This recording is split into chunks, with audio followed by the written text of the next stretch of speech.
Hi, welcome back to Jonesy Chats Wrestling. Thank you for watching the video. We're here tonight discussing your Q&A questions. This is an opportunity for you to ask any wrestling questions you want to have, AEW, WWE, any questions from Retro as well. Drop the questions in there. We'll definitely answer them. How are you this evening, Steve? It's good to see you back here. Yeah, good, man. All good. It should be good. It should be good to sort of get the questions and just sort of discuss it. Obviously, it's a big night tonight. About something other than Raw.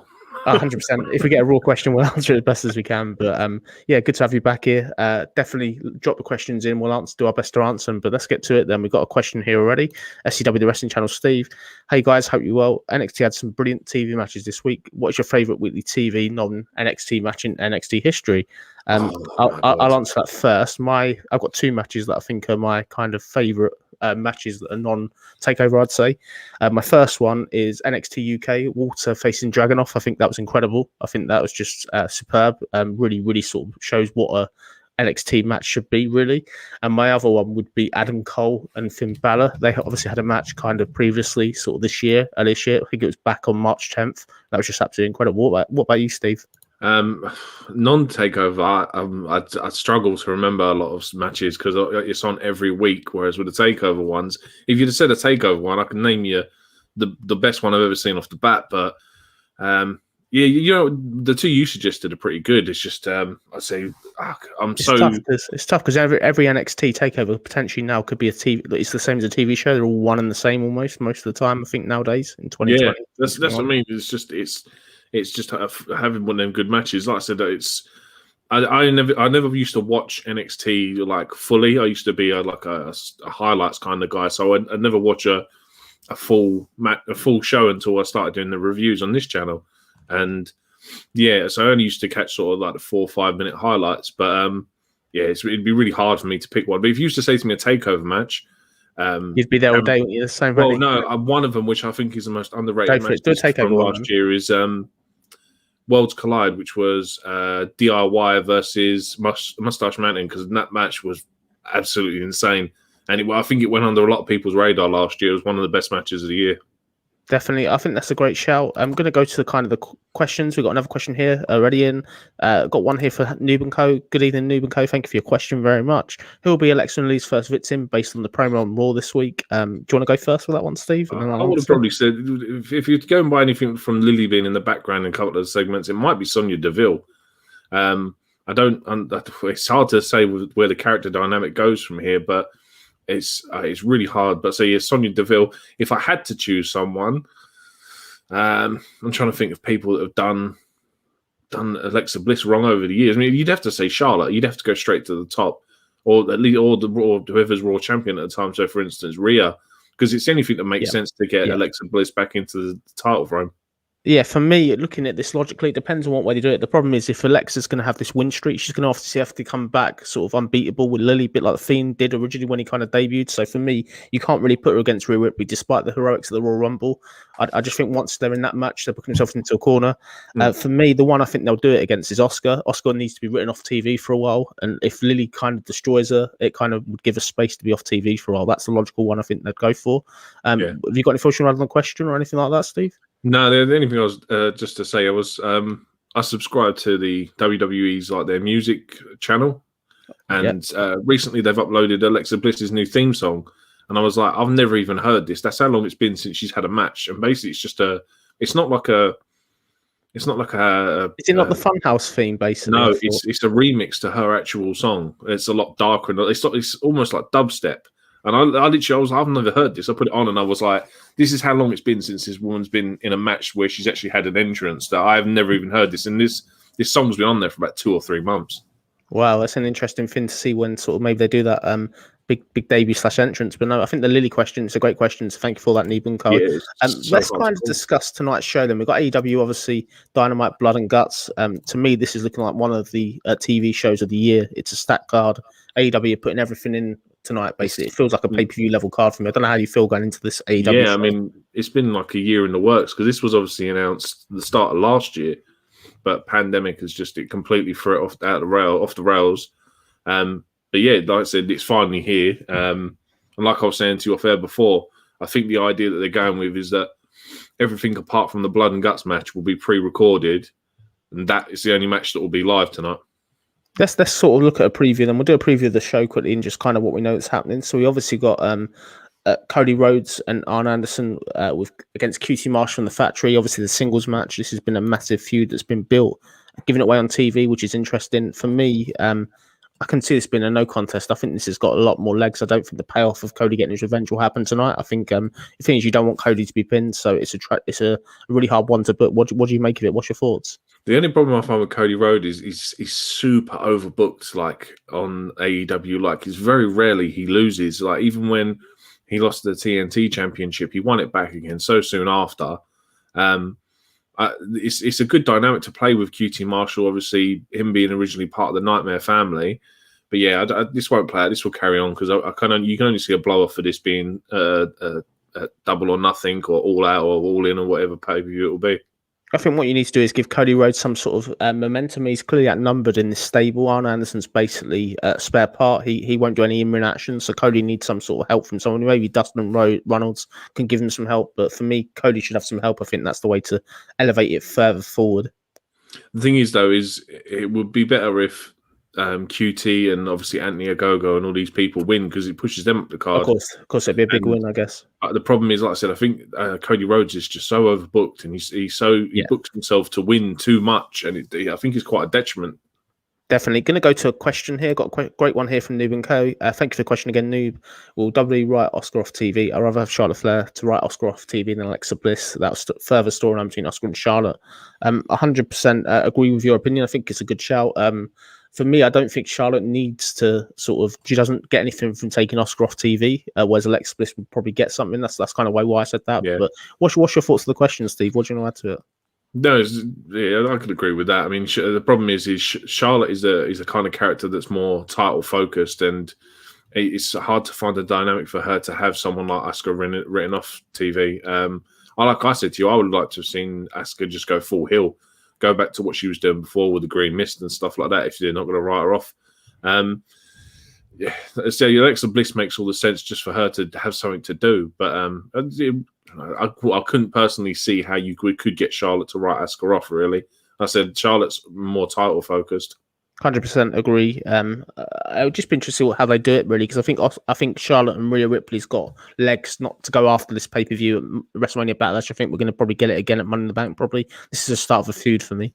Yeah, the problem is, though, is once this feud ends, it's looking at the Raw roster. There's not a lot of, like, female talent that's currently floating around the top of the card. Do we see Evolution maybe does she get sort of that shot straight away? It's a big push up. No, I wouldn't have thought so. This is this Vince McMahon fantasy booking that he wants to do with his gimmick. I have no clue what it's supposed to be, but again, say Raw side, there's not a lot of top talent. So you've got Asuka, you've got Charlotte, you've got Rhea. They're all tied into the same story. There's no. I mean, if Charlotte there's no Recklin now. She's gone Smackdown. There's no. That's what I mean. Yeah, it's all the tag teams on that side. Mandy, Dana. There's no. Whereas if you look at the Smackdown side, they've had Bianca and Sasha. That's now done. Now you're going to have Bianca and Bayley, and you can just yo-yo back to Sasha again. They're doing the right thing. They're just booking all three of these people into this same storyline. It's just I don't understand it. Definitely. Got another question here. Going to go to it. Thank you for the question, NoobCarrie. Anyway, it was a great question. SCW, the wrestling channel. Brilliant thumbnail, by the way. Makes you wonder who your favourite promo in wrestling history is. Thank you for the thumbnail. The thumbnail was done by the man next to me, Steve, the graphics king, as I like to call him. Thank you very much, as always, Steve. Let's go to the question. And the question's a great question. It's a loaded question for me.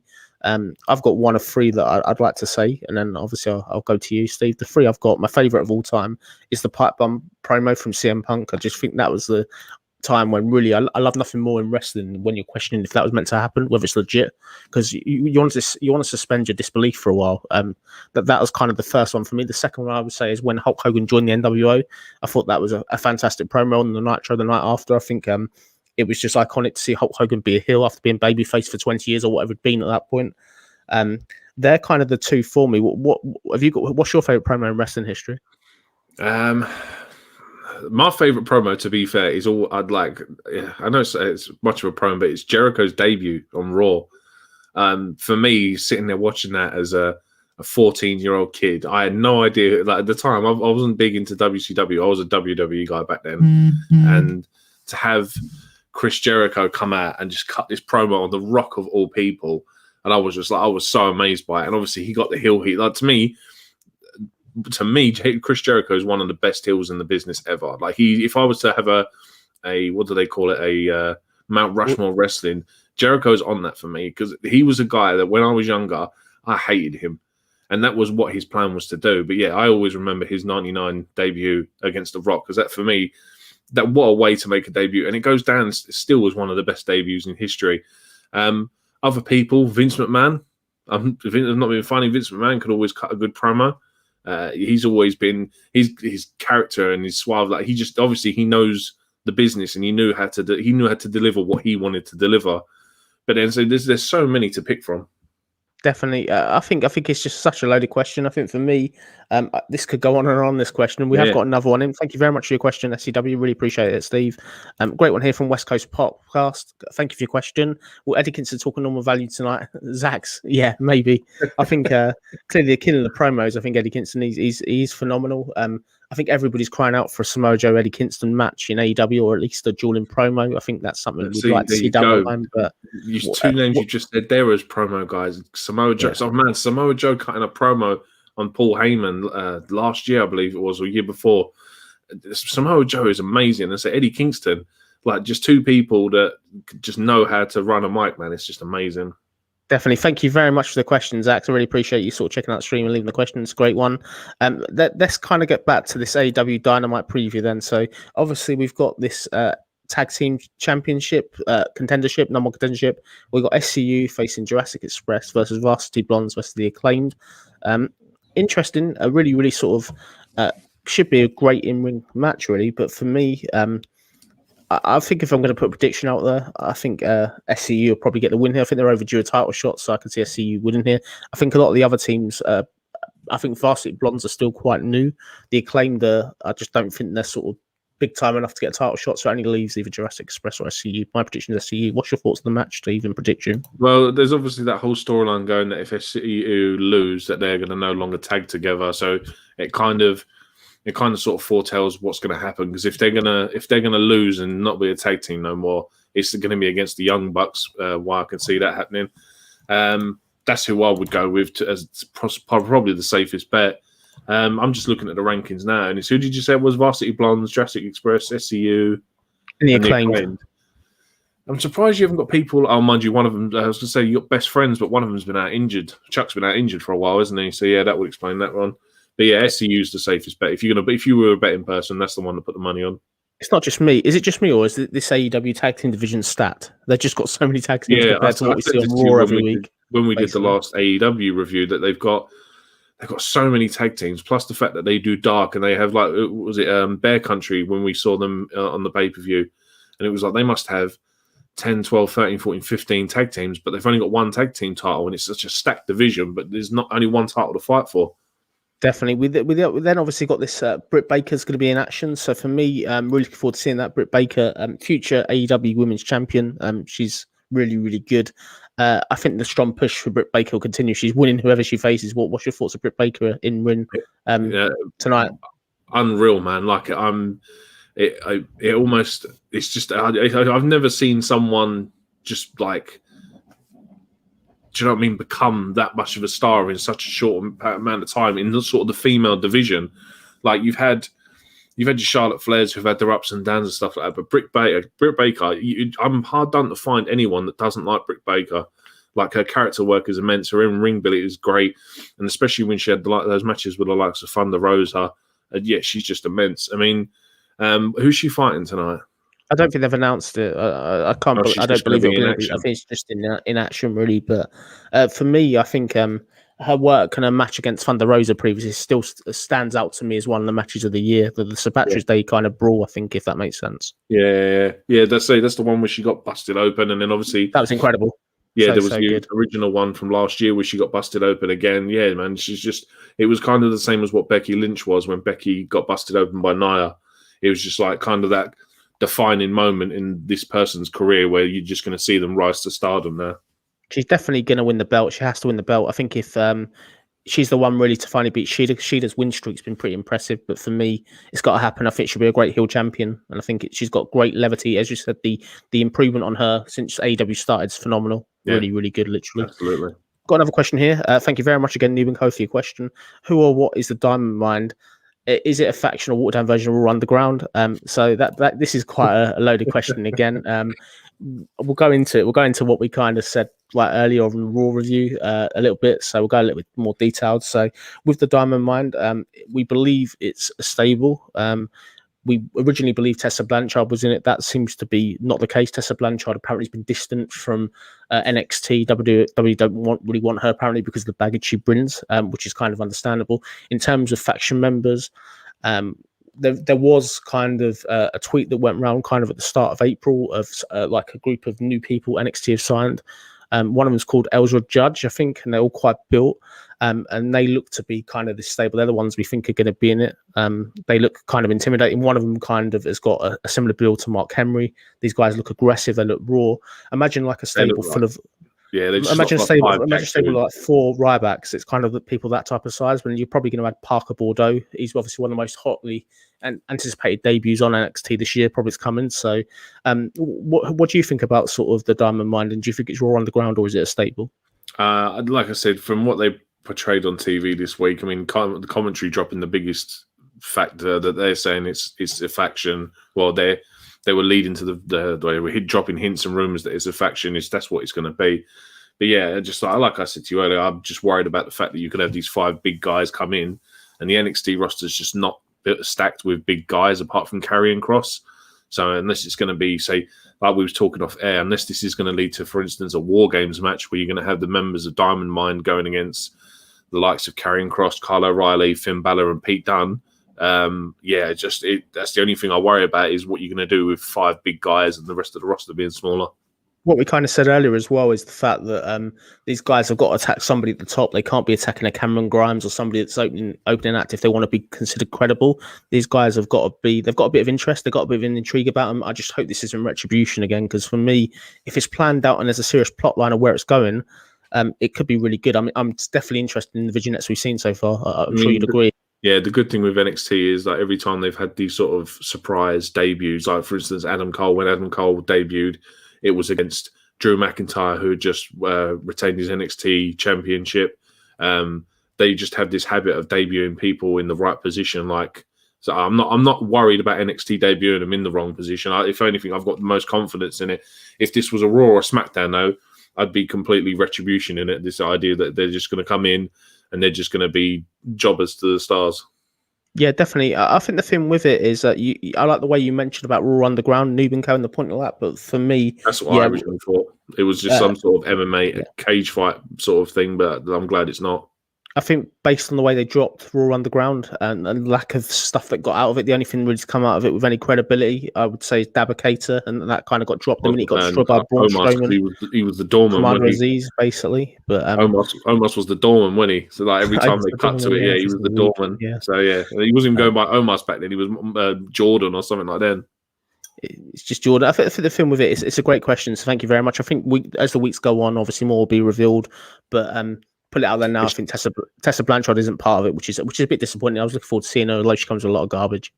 Yeah, unfortunately, but yeah, as like I said, it's finding the right time to drop it because they've got they haven't announced the next takeover yet, which I presume is going to be roughly probably SummerSlam, or maybe Money in the Bank, because normally they drop one around Money in the Bank as well. So it's just waiting to see where it goes. I mean, you could have this build up for weeks. Of course you could. One last thing I'm going to say to you, Steve, just before we kind of go back to the AEW thing. If anyone's got any more questions, please drop them in. We'll do our best to answer them. Really appreciate the questions so far.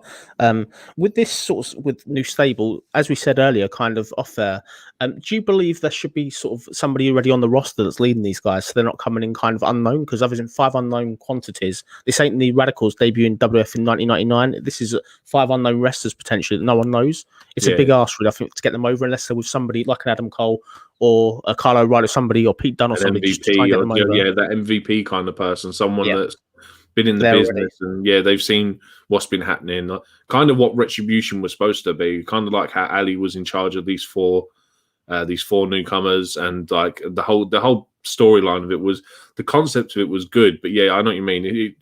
Like I said to you earlier, it makes sense to have like the dynamic of like a petite woman, not necessarily a wrestler, but sort of like a small woman who can influence 5 big guys to do her Or like a dirty work. dominatrix, almost like when we had that Miss Jackie with kind of, but yeah, just to say, a woman who knows how to manipulate men. That kind of sort of idea. So a woman who knows how to get what she wants kind of idea. Not necessarily a dominatrix, but just say someone who just knows everything. But yeah, any role would be good. It just needs to be, they need to have someone established, because you can't just really have 5 guys turn up and just start laying into the roster. That needs to be built to something. For me, I think the last one I'm going to kind of say, tell you what, I'd be a massive fan of. This is controversial. I'll put it out there though. I love Keith Lee to be the one that's kind of part of it, or at least leading them. Obviously Keith Lee, unfortunately for whatever reason, is not on TV at the moment. It would be a real shame, kind of not having him sort of doing anything. I think if he went back to NXT, some of his best work's been in NXT. So as part of a stable, that would instantly give him a lift, despite the recent sort of reduction of his quality work on WTV. What do you think? Yeah, it's just a shame, but from what I believe, it's health issues with Keith Lee, and so it's not necessarily an injury, but it's just, yeah, I want to see him back on TV, man. Keith Lee in Dijak's series in NXT was great, and like the fact he was the first ever double champ in NXT. But unfortunately, it's just the way it is with NXT. You get all these, like, but even Bobby Roode, for instance, Bobby Roode was one of the best heel champs in NXT, and then as soon as he left and went to Raw, he was just used for that gimmick entrance. Definitely. I've got a question here. Great one here from Zach. Thank you very much for your question again. West Coast Podcast. What do you think about AEW running Double or Nothing at full capacity in Days Place, Zach's? Yeah, really, really good news. This is obviously the start of normality. I think if AEW are able to do it successfully, there's nothing kind of stopping them doing this week on week now. I think this will really get WWE's back up to probably run in front of fans, because I can't believe at the moment we've not got fans back. I don't know if it was just me just sort of going back to it. Obviously, we had some fantastic fans at WrestleMania, but the next night in the Union Center at Raw, even though it was a new location, it just felt so flat without fans. We need the fans back to be able to boo and cheer what they want. Or what's your thoughts on the question? Yeah, I mean, that's the most important thing, is that we don't get piped in. We're not getting broadcast what we should and shouldn't boo. We're getting a natural reaction from fans, which is the most important thing. I mean, AEW's had small capacities now for weeks. NXT's as well, say they've been having it for sort of months, really. NXT since WrestleMania, they've had a crowd. So small capacity, probably 100 people, but it just makes the dynamic so much better. And I say it's the one true way for wrestling companies to learn who should be pushed and who shouldn't be pushed, but on crowd reactions. Definitely, it's certainly going to be nice to have fans back again. I'm really looking forward to seeing it. I think we're spoilt before having fans every single week, but I just can't wait until we get that normality. Hopefully after kind of SummerSlam, I think we'll get fans every week, hopefully, which will be good, definitely. Yeah, it's just hopefully it doesn't go back to the what chance. Let's hope not. We got another good one here. Noob and Co. Thank you very much again for your question, Noob. With Sasha, Bayley, and Bianca as the only singles competitors on SmackDown, name 5 women's wrestlers who should join the SmackDown women's division. So I will go first, and I'm sure you'll probably echo some of the wrestlers I'm going to say. So the 5 that I would like to see go to SmackDown. It's very limited, as you said. So we've got Asuka. I think Asuka, she's just really struggling on Raw ever since she's lost the women's title belt. The lack of her defending the belt in the first place, she needs a new break. So I think SmackDown would be good. I think my second one would have to be probably Mandy Rose. Mandy Rose is clearly underused on Raw. She's in this horrible tag team with Lana, which is just atrocious. She's never really recovered from the Otis storyline, in my opinion. So a fresh start there. Even if she goes back, they could do the Otis thing again if they have to. My third choice would be, I would say I'd like to see Shayna Baszler. Shayna Baszler, obviously get her to drop the tag team titles. She's really the only good part in this Nia Jax and Shayna tandem besides Reginald. And my other one is Nikki Cross. Nikki Cross, for me, why is this woman not on TV? She's so good. I think she's been really mishandled by WWE. I think they've never really put her right ever since she came up from Sanity and NXT. And the very last one I'd say for me that has to go from Raw to SmackDown, I'm going to have to kind of go probably for Naomi, really. I think Naomi is in this tag team much alongside Lana, where she's far too good. And that's kind of my 5. What do you think, Steve? Have you got 5 that you'd like to see go from Raw to SmackDown? Yeah, I mean, the ones you dropped are pretty good. I mean, I'm not being funny. You could also add Shirai to that picture. Definitely. Shirai should be up in the main roster. This is what I mean. They should never have got rid of Peyton Royce and Billie Kay, because you had 3 stars there. This is what I mean. The women's division on the main roster now just seems to be lacking in talent now. Like you've got all these women tied up in these tag teams. You've got 8 women tied up in the tag team scene. the Raw main event scene has only got 3 women in it, and then you've got the SmackDown women's scene, which has got 2, sort of 3, depending on switching between Bayley, Bianca, and Sasha. It's really hard to sort of to build a division when you've got no one in it, and then you're releasing people. But yeah, like you said, Shayna Baszler, I want her out of the tag team division, at the tag team there. I want her back to dominating how she used to. Same with Naomi. Naomi's a really good. I mean, this is a former women's SmackDown champion. Anyone else? It's a shame they got rid of people like Mickie James, because it's not be funny. Mickie James would just say is another one that just deserves so much more. What we'll also do, Noob, just to further expand on your question, because it's such a great question, we're going to do SmackDown to Raw as well. So I'll go for 5 women wrestlers from SmackDown I'd like to see to go to Raw, sort of as a matter of kind of urgency. Carmella's the first one. She's fantastic. She's not been used properly. She had a fantastic match back at TLC in December, and they've not done anything with her since. Unfortunately, since Reginald kind of went and got lost with Nia Jax, that's Carmella's push stopped. The other one I'd say on SmackDown for me would be Liv Morgan. That's another one that's clearly talented, just hasn't had the right break. And I think if I was going to go for sort of a third one as well, I think the third one for me that I would choose, I think would be good. Looking at the SmackDown roster is kind of hard. There isn't a lot of wrestlers. I'd say for the third one, I'd have to say, I don't want to send Reckoning, aka Mia Yim, back to Raw, but I would like her to be pushed. If she's going to get more airtime on Raw, then that's the thing. I can only do 2 women wrestlers on SmackDown because of the lack of it. But if you were to call up some NXT wrestlers, say female wrestlers such as Io Shirai, you got Dakota Kai. They seem to be really building some good talent in NXT. What's your thoughts? Who would you like to see go from SmackDown Women's Division to Raw? See, I'm looking at this, and it's like I'd like to see Sonya Deville to get back in the ring. To be fair, because she, I think she was she was underused when she, like her and Mandy, when they were a tag team. That was a tag team that should have been champions, and that never happened. Yeah, the women's one, there's not a lot on there. Bayley, Bianca, Carmella, Liv Morgan, Natalya, Reckoning, Ruby Riott, Sasha Banks, Sonya Deville, Tamina. It's not a big roster. They're struggling with the tag team because the tag team division is much the same as the women's singles title. It's just like, crazy. And then you look at the Raw one. Alexa Bliss currently doing nothing. Asuka is tied up with Charlotte and Rhea. Becky's off TV. Dana's in a tag team with Mandy. Eva Marie's not come back yet. Lacey Evans is pregnant. Lana's in a tag team with Naomi. Mandy Rose is in the tag team with Dana. Nia Jax is with Shayna, and then you got Nikki Cross. Nikki Cross is the biggest one on there. She's not being used at all. Let me just have a quick look at the NXT women as well. See if I've got one for you, Steve. Would you be a fan of Kaylie Ray coming up? She's obviously been a great stalwart in the NXT UK Women's Division, where she had the belt for ages. I've always been impressed with her work. I think she'd be great on Raw or SmackDown. The only thing I worry about with Kaylie Ray is that obviously because of, I feel she'd end up being like lost in the shuffle, basically. Yeah, like Nikki Cross, because of her Scottish accent. I don't think Vince McMahon would find that translate well to an American audience. So I feel she would suffer because of it going on to onto NXT UK. Onto NXT or to Raw or SmackDown. I feel that it's a shame, but yeah, like I said, she is a really great wrestler. But like I said, even if I look at the NXT roster here, there's not a lot of established stars that could go up to main roster. I mean, Candice and Indy have just won the titles. Frankie's not even had a match yet. Io Shirai, like we've said, should have gone up. Kacy Catanzaro and Kaden Carter have not really done enough to sort of move on. Mercedes Martinez is in with Raquel, and there's all a lot of development talent. You got Tegan Knox. I mean, Tegan Knox she's injured at the minute, so that's no good. But or Vanessa Bourne, like she's another one that's been there for years that probably deserves moving up. But then again, you could have had people like Tony Storm go up to main roster. Of course, Tony Storm's a great shout. Tony Storm going to SmackDown would have been really good.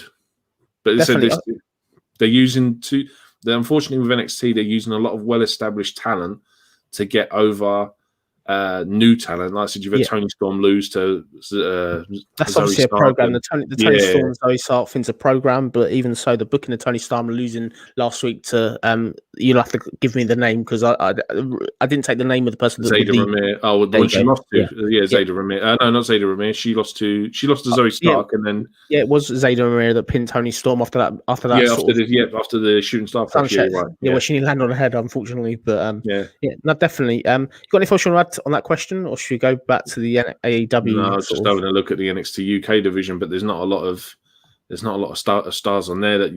Unfortunately, this is the problem with a lot of the UK stars, because a lot of them they're northern and they have northern accents. I feel their characters Vince wouldn't be happy with their transition onto TV. This is why I don't think Nikki Cross has been pushed, because of her accent. Definitely. I appreciate the question, NoobCarrie. Thank you very much. It's a great question. So just going to quickly go to this AEW thing then. So obviously got John Moxley and Eddie Kingston facing Kenny Omega and MT Nakazawa. For me, this will be a loaded match. Clearly, Kenny Omega, the collector of belts, has been on a fantastic kind of run. Really looking forward to seeing what they do. I think crucially, this is designed to get Kenny Omega's opponent sort of out of this. For me, I think Moxley and Kingston are winning this. They'll win and they get beaten down, I imagine, by the Young Bucks and Gallows and Anderson. What's your prediction and thoughts of the match? Yeah, I would have gone with that as well. I mean, yeah, it's the only problem is I don't know, it's trying to work out what's going to happen with Kenny, because I know he's currently on this sort of this belt hunt at the minute, and he's got like the AAA title, he's got the Impact Championships, he's got AEW. There's rumors of him possibly going to Japan. It probably won't happen, but they say it's all just filler, unfortunately. And I said after the sort of calamity that was that death match that they had between the pair of them, it's just a feud that's carrying on that should have ended, unfortunately. Definitely. I think it's interesting booking of Omega, but they are making him far too strong, and I don't really want to see Omega and Moxley yet again. I think they've done that one already quite a few times. So I just think it's let's get this done, one and done as soon as possible, really. So let's talk about this main event then. So we've got the Blood and Guts match, Inner Circle versus the Pinnacle. For me, really, really excited about this. I think AEW, credit to them, they built a fantastic faction in the Pinnacle. And this is what's kind of missing for me in WWE a lot of the time. We haven't got these stable kind of warfare, which this is really sort of going into this. This feels like a mega match. I feel really excited. I'm more excited about this match than I've been about any Survivor Series in years, really. What's your thoughts of this sort of main event? Yeah, I mean, it's like essentially, if for instance, anyone doesn't know, it's basically War Games. Because it's going to be 2 rings and a cage sort of thing. But yeah, I'm not being funny. If it's anything like the last 2 or 3 years with NXT and their War Games matches, this is going to be phenomenal. And like I said, you were saying to me earlier on, or when we previously spoke, that you can see AEW being Raw this week on the viewership just because of this one match alone. Definitely. I think it's going to be like a really, really kind of fun match. I wouldn't like to put a prediction out. If I was going to have to put my money on it and step my neck on it, I'd say Pinnacle need the win. Inner Circle don't get anything from winning this. I think if Pinnacle get the win, they can get a lot of heat off the back of it, and it can lead further to singles matches if they need it. For me, I think this is the feud kind of starter, really. I don't think this is a place to end the feud. I think this is just going to start it, and I think it will carry on and on. But I'm just looking to see what I'd love to see. I don't know if you'd be a fan of this, Steve. I'd love to see one of the Inner Circle turn and then join the Pinnacle. I think that creates great heat, and we don't really see that type of sort of heel turns anymore in wrestling, I don't think, in these days. Yeah, the only problem is picking what member would it be to do that, because it's obviously not going to be Jericho or anybody like that. It'll have to be somebody. It's not going to be Hager, and you only really have Santana or Ortiz, which do you know what I mean? I don't think it wouldn't. It could be Hager. You never know. It could be Hager, but I just think maybe. I don't know. It depends on what they do. How they do that, but. The problem is they're 2 evenly matched teams. Like you've got your MJF Jericho, your Sammy Guevara, Sean Spears, your FTR, and what they call Pride and Powerful, and then you've got Wardlow and Jake Hager. So they're 2 evenly matched, and it's really hard. If you was going to play that story, it'd be hard to find what character would do it, because it doesn't fit. But yeah, you say it'll be really entertaining. Definitely. I'm going to go to kind of a quick, kind of big news story we've got. So obviously there's been a massive news there about Daniel Bryan. Daniel Bryan apparently hasn't signed an extension with WWE. It's kind of broke in the last kind of 5 or 10 minutes while we've been talking. Apparently Fightful Select have said that Daniel Bryan apparently is still likely to go back to kind of WWE. Apparently Daniel Bryan is sort of rumoured to be in discussions again with WWE strongly. AEW don't believe they've got a chance at the moment to get him. That would kind of fit to me. I could see Daniel Bryan signing again with WWE. I think he will sign and go on the creative team. And then I think he'll do WrestleMania cameos. I think his schedule will be a lot limited. I don't know what you think of that, Steve, in the news. Yeah, I mean, it's a shame because, like I said, mind you, if they get Daniel Bryan on NXT, I won't be complaining because I'd love to see that. It's just... Yeah, I just don't see Daniel Bryan and the profile he's got going. Just unfortunately, as much as we want it as fans, I just don't see him be willing to put that time in NXT. I think he's going there to have matches he handpicks himself. Yeah, I mean, I think it would burn too many bridges, especially with Vince, because you're not going to want him going to another company, doing amazing, and then coming back and then yeah, just it doesn't make sense. I mean, not being funny, Vince is going to throw all the money at the world at him to keep him anyway. Like, yeah, he may not sign a new contract, but like what happened with Undertaker? Do you remember when I say Undertaker was supposed to appear at All In? All In at the signing, the signing thing. Before, and it was like, and obviously Vince just went no, give him all this money to cancel it. And I think it'd be the exact same scenario with Daniel Bryan. I think the thing is, I'm just in shock that his contract expired. That's been kept so secret because obviously that was sort of, I always thought that he had a little bit of time left, but but this is what thing no one can actually work out where that's come from, and like no one can really remembers who actually said that his contract would expire in September. And Daniel's always been quiet about it. He's he was asked about it and he said, "Yeah, my contract's up," but he didn't actually state when it was up. What would you say Daniel Bryan leaving SmackDown does to Roman Reigns now and that SmackDown men's division? I think it solely leaves Cesaro as a sole challenger. And I really think they're going to have to sort of build up some more sort of competitors now. Now Daniel Bryan's gone.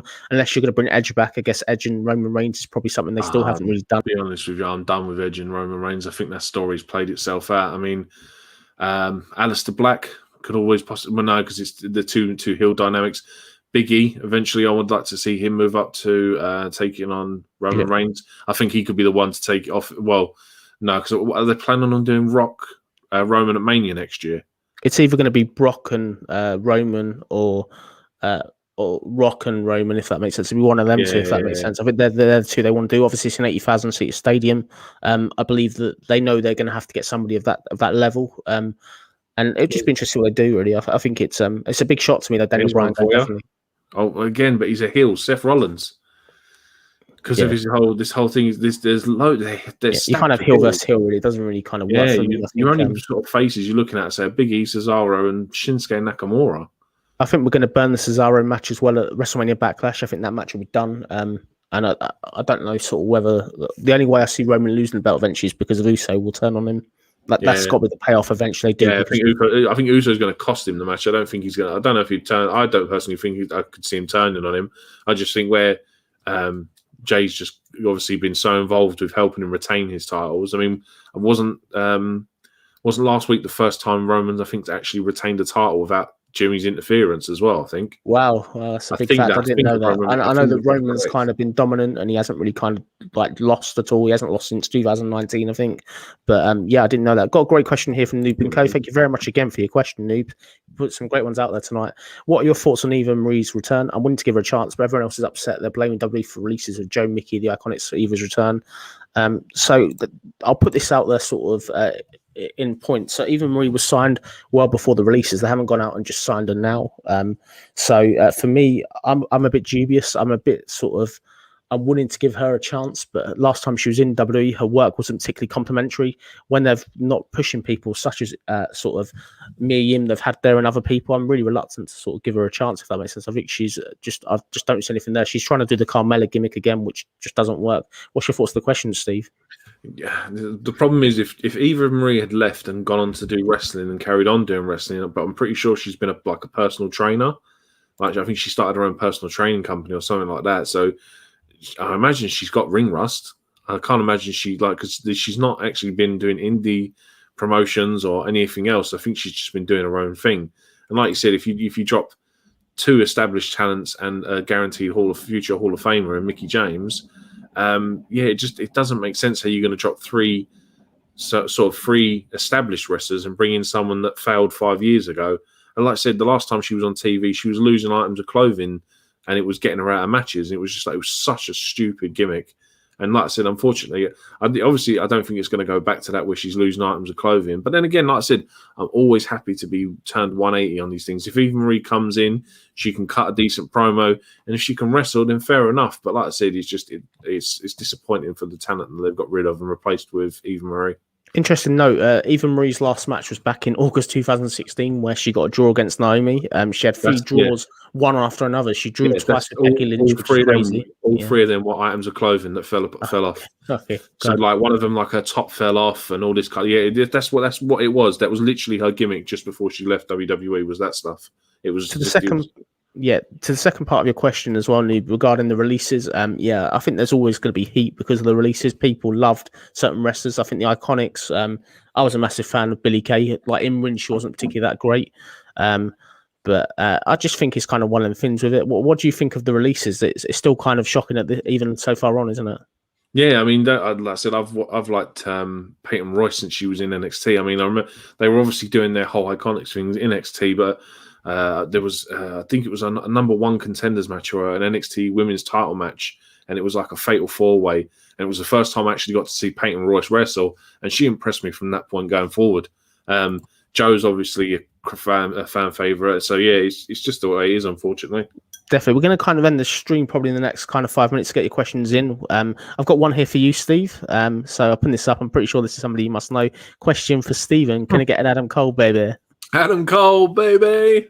There you go. My mate. Thank you for watching the stream. But no, definitely. I think it's just one of them things. I think with WWE at the moment, we're in an interesting kind of place. Smackdown is solid. NXT seems pretty solid. But Raw... fair play to people that watch Raw. Obviously, I watch it to review the channel, but it's very testing, which I'm sure you all know. You don't need me to comment of how testing it's been week on week since WrestleMania. Like I said, as long as it's like we said about how much wrestling they had on a 3-hour show, and that the fact that the NXT had the same amount of wrestling for a 2-hour show. Like, yes, we get it. It's the main show, and you have these obligations for sponsors and commercial breaks and all this stuff, but when you're filling it with just the most dead, like the fact that I had MVP on my TV 4 times on Monday, cutting promos, and I'm like, I'm not being funny. Why have I got MVP 4 times in one night? I had Sonya Deville 2 or 3 times on the same night. I had Pierce 2 or 3 times on Monday night, and it's all the same stuff, man. It's just stuff they can easily cut out. I think the worst thing of all that I'm finding recently is when they have, like, let's say they'll have a singles match and it'll be Drew versus Braun. You'll then get somebody else come out and it's then a tag match. Like, they go to the break and they come back, it automatically it's a tag match. There's no build to why it's a tag match. I think it can't it's just filling time. It can't lazy. be any worse than that. Like a couple of months ago when Vince was like, oh no, there can't be any wrestling during the commercial break. And it was like, you'd have a 2-on-1 or a 2 out of 3 falls match, and it would be like, oh yeah, it will start again after the commercial break kind of thing. Yeah, it's just terrible, man. But yeah, I'm not being funny. Raw's got so much talent on it, and the fact that we're getting Braun and Roman wrestling for half an hour in 2 different matches is just a joke. Yeah, definitely. I'm going to kind of sort of end the stream now. Thank you very much, West Coast Podcast, Noob & Co. and SCW for your questions. It's been great to have you guys watch. Really appreciate it. It's been fun. I will look to do this more often. If you guys enjoy it, please give us a thumbs up. Have you got anything else you want to add, Steve, before we end the video? No, just thanks for having me, man. Yes, no, it's been no pleasure, mate. Pleasure to have you on. Always good to hear your opinions. Steve, listen, I want to thank you so much for doing this show. Thank you all for joining us with your questions and watching. I hope you have yourselves a good evening. Enjoy AEW, Blood, Guts and Glory if you're watching it. As always, stay safe, and thank you all for the support. This has been Jonesy Chats Wrestling. I've been George, joined by Steve, and I hope you enjoy the rest of your evening and enjoy the AEW show.